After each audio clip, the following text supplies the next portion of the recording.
তোমরা আসো না দিকে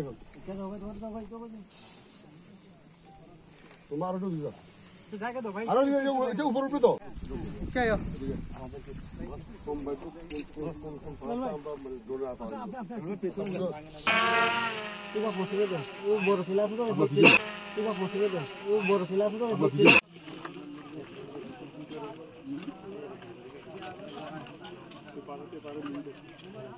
তো তথ্য পাওয়ার পর আমরা তথ্য প্রযুক্তি এবং আমাদের স্থানীয় বিভিন্ন গোয়েন্দা সূত্রে আমরা আমাদের মতো করে গতকাল সারা দিনব্যাপী আমরা অভিযান পরিচালনা করি।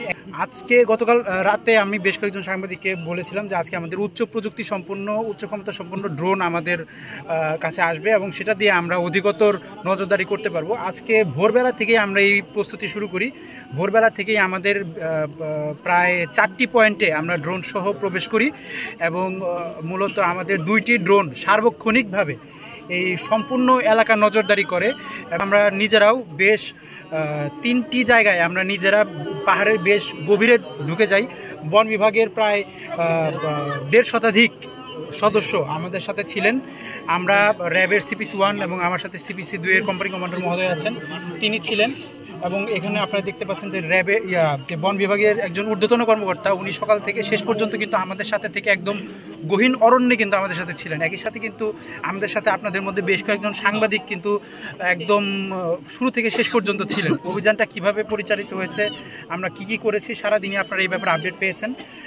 বিকেলের দিকে আমরা একটা কন্ট্যাক্ট পাই যেখানে অপহরণকারীদের কাছে খাবার নিয়ে যাচ্ছিল এরকম একটা দলকে আমরা পাহাড়ের মধ্যে দূর থেকে আমরা দেখতে পাই এবং পরবর্তীতে তাদেরকে আমরা ধাওয়া করি এবং তাদেরকে ধাওয়া করার ঠিক 10 থেকে 15 মিনিটের মধ্যেই আমরা এই তথ্য পাই যে তারা শেষ মুহূর্তে আমাদের যারা অপহরণ হয়েছে তাদেরকে ছেড়ে দিতে বাধ্য হয়েছে। তো যারা এর সাথে জড়িত ছিল তারা যতক্ষণ না পর্যন্ত গ্রেফতার হচ্ছে আমাদের এই অভিযানটি শেষ হচ্ছে না। আমরা এই অভিযানটি আরও সামনে এগিয়ে নিয়ে যাব। যারা আছি আমাদের ড্রোনের আওয়াজ শুনেই তারা শেষ মুহূর্তে ছেড়ে দিতে বাধ্য হয়।